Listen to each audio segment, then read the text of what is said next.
Malik market में आज भी अतिक्रमण को लेकर जो अभियान जो है वो जारी रहा और उसके साथ वो अभियान जो है सवालों के घेरे में भी है और सुझाव भी आ रहे हैं। दोनों चीज़ें उसमें महिलाओं के लिए जो अयोग्य बना हुआ है, आयोग अभी तक जम्मू कश्मीर में गठित नहीं हुआ, उस पर हम चर्चा करेंगे। सर, एक बड़ी खबर है कि यूनाइटेड किंगडम ने भारत विरोधी गतिविधियों पर वहाँ पर लगाम लगाई है।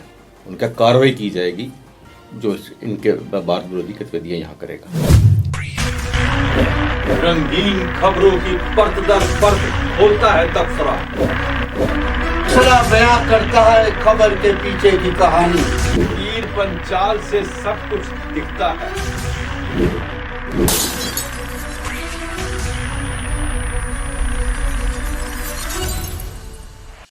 नमस्कार, तबसरा आज दोपहर तक में एक बार फिर आपका स्वागत है और मैं हूं दर्शपाल गुप्ता और मेरे साथ हैं वरिष्ठ पत्रकार सतीश वर्मा जी। सतीश जी, तो सबसे पहले हम बात करते हैं आज फिर अतिक्रमण की। आज सुबह से ही मलिक मार्केट में अतिक्रमण अभियान जो शुरू किया है, बुलडोज़र वहाँ पे चल रहा है और इस बार बड़ा उन्होंने एक ऐसे तरीके से किया ताकि किसी किस्म की गड़बड़ी ना हो, पत्थरबाजी ना हो, जहाँ हालात ख़राब ना हो। पूरे रास्ते को बंद कर दिया। दूसरी बात है कि उस इलाके में ट्रैफिक का बहुत बुरी हालत हो गई है, वहाँ किसी को जाने नहीं दिया। यहाँ तक कि मीडिया कर्मचारी जो है उनको भी बाहर रखा है, उस जगह पे जाने नहीं दिया। अब अतिक्रमण को लेके वहाँ पे बहुत सी बातें शुरू हो गई है। कुछ ऐसे लोग हैं जो कह रहे हैं ठीक है, तोड़ रहे हैं, ठीक है, अतिक्रमण है, सरकारी ज़मीन पे कब्जा है, इसे तोड़ रहे हैं, लेकिन उनका सुझाव ये है कि अगर तोड़ने की वजह, इतनी खूबसूरत बिल्डिंग बनी हुई है, इतना पैसा उस पर लगा हुआ है, अगर जिसकी ये बिल्डिंग है उससे आप खाली करवा रहे हो, तोड़ के उसका सब कुछ ख़त्म कर रहे हो, क्यों नहीं आप उसके मलबे के पैसे उसे दे देते और यहाँ से कोई ऑफिस बना दो। जिसकी जगह पे आपने किराए पे कई बिल्डिंगें ली हुई हैं, उस किराए की बिल्डिंग की जगह इसका इस्तेमाल में आ जाए, जो अच्छी अच्छी बनी हुई हैं, जो किसी किस्म की रुकावट नहीं डाल रही हैं, उसको तोड़ के ज़मीन के बिल्कुल लाना है आपने, तो उसकी जगह आप ऐसा काम करें कि उसको भी थोड़ा सा, एक कहते हैं आटे में नमक चला जाएगा, कि उसको मिल जाएंगे उसके जो डिमोलिश करने की बजाय उसके मलबे के पैसे मिल जाएंगे और आपकी बिल्डिंग अपनी हो जाएगी। नहीं, ठीक कह रहे हैं। देखिए, ड्राइव को लेके तो जब से शुरू हुई है 31 तारीख के बाद से लगातार सवालों के घेरे में तो है ही है कि सेलेक्टिव ये ड्राइव चल रही है। अभी तक जो आरोप लग रहे हैं वो चाहे घाटी से हो या जम्मू से हो, और ये भी कहा जा रहा है एक समुदाय विशेष के खिलाफ अभियान चल रहा है।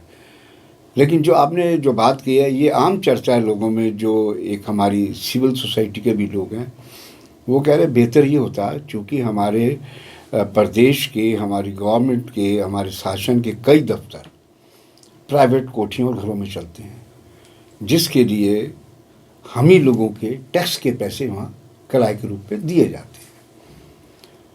जिस तरह ये इमारत बनी थी MG मोटर, मैं समझता हूँ जिस आदमी ने इमारत बनाई होगी, इसको तोड़ने में अभी तक 2 दिन और इतने बुलडोजर, JCB जिन्हें कहते हैं हम बुलडोजर, वो अभी भी पूरी तरह उसको जमींदोज नहीं कर पाए पूरी तरह कम्प्लीटली। जाहिर है कि उस आदमी ने बड़े मन से बनवाई होगी। बैंक का भी, JK बैंक का भी कर्जा उस पर बहुत बड़ा था।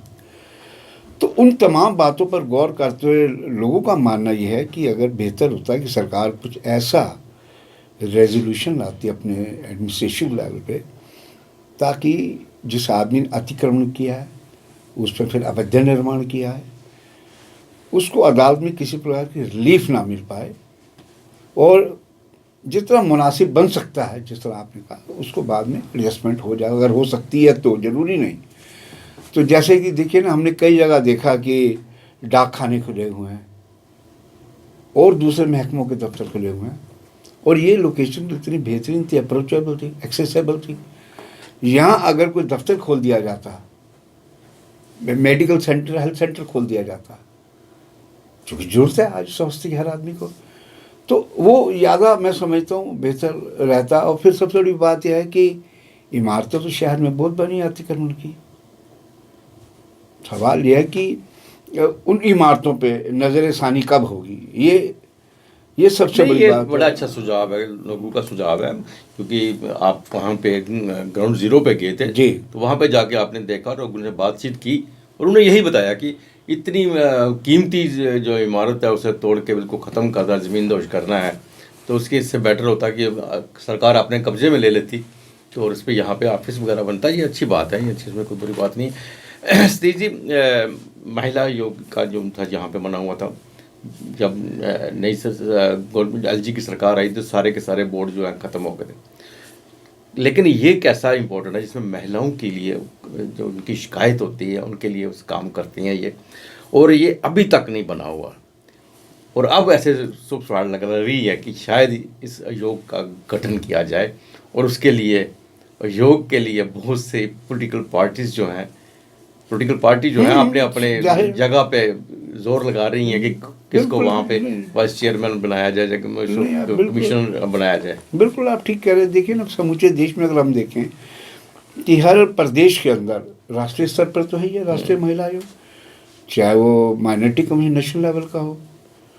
तो मैं समझता हूँ कि ये हमारे यहाँ जिस प्रकार ये केस थानों में आते हैं महिला उत्पीड़न के, पुलिस अपने तरीके से टैकल करती है, लेकिन एक ऐसी ऑटोनमस बॉडी भी होती है जो महिलाओं से सीधा रब्ता करके उनकी समस्याओं को महिला होने के नाते गहराई से उसकी बातचीत करती है। अभी तक इसका जो असली प्रारूप है वो तैयार नहीं हो पाया। जैसी हमें जानकारी मिल रही है कि कुछ लोगों के नाम जिनके अपने जुगाड़ हैं या जिनके अपने पहुंच के रास्ते हैं, उन्होंने कोशिश की है और कुछ नाम शॉर्ट लिस्ट भी हुए हैं। उसमें एक नाम कहा जा रहा है कि चेनाब वैली से, माफ़ करें, पीर पंजाब से भी है। बिल्कुल। और कुछ नाम बहुत देर से चर्चा चल रही है। कुछ नाम जम्मू शहर से भी हैं। और चूँकि एक MOS का दर्जा होता है, एक रुतबा होता है, लेकिन देखना ये चाहिए किसी भी इस प्रकार की पोस्टिंग के लिए क्रेडेंशियल जरूर चेक करना चाहिए। क्या वो जो महिला जिसको आप बनाने जा रहे हैं, क्या उस पद को संभाल पाएंगी?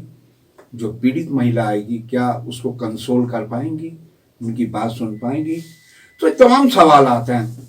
लेकिन कई बार देखा, चूंकि ये पोस्टिंग हमेशा पॉलिटिकल होती है। क्या सतीश जी इस बार एलजी साहब जो भी इस बार भी पॉलिटिकली लेंगे, या इस बार क्योंकि उनकी ज़्यादा सुनवाई है, हो सकता है वो पॉलिटिकली ना लें, कोई यहाँ से सोसाइटी से कोई ऐसी महिला को बनाए? वही कहना है कि देखिए, सबसे बड़ी बात है कि महिलाओं के दुख दर्द को लेकर ये कमीशन आमतौर पर वहीं वैसी सवाल जाते हैं, वैसी शिकायतें जाती हैं। और अगर पिछला अनुभव की बात करें, जब पूर्ववर्ती सरकारों में महिला आयोग में ढेरों शिकायतें रही, तब भी कई बार मनोनयन नहीं हो पाता था चेयरमैन का, तब भी सवाल खड़े होते रहे, और अब भी कर्सा हो गया। तो हम समझते हैं कि उपराज्यपाल, देखिए ये तो बात जाहिर है, कोई ये ओपन सीक्रेट छुई बात तो है नहीं, क्योंकि ड्यूटी है, जो दिल्ली से गृह मंत्रालय से निर्देश आएंगे उसका अनुपालन करना ही करना है। लेकिन फिर भी कई बार ये होता है कि उपराज्यपाल का अपना विवेक और अपना निर्णय भी काम आता है। तो उपराज्यपाल साहब के ऊपर निर्भर है कि वह ऐसे किसी शख्स को इस जिम्मेदारी वाले पद पे, जो कि महिलाओं से जुड़ी समस्याओं का निदान करने में भी माहिर हो। तो अब देखते हैं, लेकिन नाम हमें मालूम है जो शॉर्ट लिस्ट में है, लेकिन अभी उनके नाम खोलना नहीं चाहते कि नई कंट्रोवर्सी खड़ी होगी। हम समझ रहे हैं कि जो सूत्र बता रहे हैं कि जरूरी बन जाता है कि उपराज्यपाल जिन नामों को शॉर्ट लिस्ट किया जा रहा है, एक बार उन पे अपना खुद पर्सनल लेवल। नहीं, ये तो हमने पहले भी चर्चा की थी, बड़े उच्च पद पर हैं जो उनके अपने परिवार से किसी महिला का नाम आ रहा है इस कमीशन के लिए, और वो भी सकता है फाइनल हो जाए। बिल्कुल बिल्कुल। देखिए वही सारी बात वही आती है। कई बार क्या होता है, हमें याद है कि कुछ फाइलें ऐसी ऐसे ये बनना था औकाफ का, वो बहुत दिनों की फाइल पड़ी रही, इंक्वायरी होती है, CID तमाम एजेंसियां करती हैं, जो जिस व्यक्ति को करना होता है उसमें सेंट्रल खुफिया एजेंसी भी होती है आदमी के बारे में कि इसकी निष्ठा क्या है, कैपेबिलिटी क्या है, क्रेडेंशियल क्या है। तो चूंकि ये थोड़ा लीक से हटकर मसला है, महिलाओं का मामला है, इसमें वो भी महिलाओं के मामले आ सकते हैं जो आतंकवाद का शिकार हुई, वो महिलाएं भी आ सकती हैं कि जो घर से प्रताड़ित होती रही। तो एक बड़ा विस्तार विषय है, सब्जेक्ट है ये। तो हम समझते हैं कि उपराज्यपाल इस पे अपने स्तर पर क्या निर्णय लेते हैं, लेकिन अभी तक जो है वो पॉलिटिकली होता रहा। बिल्कुल स्टेज जी, यूनाइटेड किंगडम में आपने देखा, पहले कनाडा में देखा, बिल्कुल। वहां भी खालिस्तानी जो संगठन है वो भारतीय खुलेआम। खुलेआम चल रहे थे। और यूके में भी वो बहुत सारे जो पाकिस्तान की जो साजिश है वो वहीं से रचता था, वहीं पे से कई बार संगठन जो बाहर निकलते थे, मुजाहरे करते, सब करते, वो एक सरदर्दी बनी हुई थी यूके के लिए भी और कनाडा के लिए भी। बिल्कुल। कनाडा की तो मैं बात नहीं करता, लेकिन इस वक्त यूनाइटेड किंगडम ने उन्होंने ये कहा है कि यहाँ भारत विरोधी अभियान जो चलाएगा उन्हें हम बख्शा नहीं जाएगा, चाहे वो कश्मीर के मसले को लेके हो, चाहे वो खालिस्तान के मसले को लेके हो। अगर ऐसे उन्होंने अभियान कर रहे हैं तो वो यूके से बाहर चले जाए। नहीं, बिल्कुल। देखिए, ये हमारी फॉरेन पॉलिसी की भी एक परिलक्षित होती है कि हमारी फॉरेन पॉलिसी कैसे है। जाहिर है कि आज के टाइम में UK high commission, UK United kingdom हो या कनाडा हो, उन दोनों को समझ आ रहा है कि अगर हम इस तरह के एलिमेंट को प्रमोट करेंगे तो गवर्नमेंट ऑफ इंडिया की तरफ चुप नहीं रहेगी, वो अपने रिएक्शन देगी। तो पिछले कई दिनों से लगातार हम देख रहे हैं पंजाब में जो घट रहा है वो किसी छुपा नहीं है। किस प्रकार के एलिमेंट, जब से आम आदमी पार्टी की सरकार आई तब से उन चीज़ों में तेजी आई है। होता पहले भी रहा है, ऐसा नहीं कि नहीं होता रहा, तेजी आई है। और जाहिर है कि अगर लंदन और कनाडा से इस तरह के एलिमेंट अगर खुलेआम भारत विरोधी गतिविधियों को वहाँ पर धार देंगे तो उसका फिर गवर्नमेंट ऑफ इंडिया की तरफ से भी माकूल जवाब देंगे। बिल्कुल सही कहा आपने। तो ये था तबसरा आज दोपहर तक का। बाकी खबरों के लिए आप देखते रहें पीपी न्यूज़ लाइव। नमस्कार। नमस्कार।